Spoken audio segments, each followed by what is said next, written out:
ప్రభుత్వ పాఠశాలలో మార్పు తీసుకెళ్లే లక్ష్యం నేను పెట్టుకున్నా. తల్లుల్ని పిల్లల్ని ఉపాధ్యాయుల్ని అనుసంధానం చేసేదానికే లీప్ యాప్ కూడా తీసుకొస్తాం జరిగింది.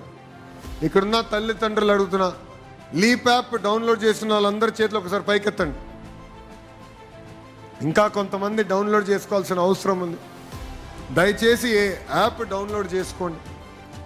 మీ పిల్లలు ఆ రోజు స్కూల్కి వచ్చారా లేదా, ఏం నేర్చుకున్నారు, ఏ టీచర్ ఏ సబ్జెక్ట్ మన పిల్లలకి నేర్పిస్తున్నారు అనేది క్లియర్గా మీకు ఈ యాప్ ద్వారా తెలియజేస్తాం జరుగుతుంది. అందుకే తల్లిదండ్రులందరినీ మళ్ళీ కోరుతున్నా, దయచేసి లీప్ యాప్ డౌన్లోడ్ చేసుకుని మీ పిల్లల విద్యలో మీరు కూడా భాగస్వామ్యం అవ్వండి అని నేను కోరుకుంటున్నా.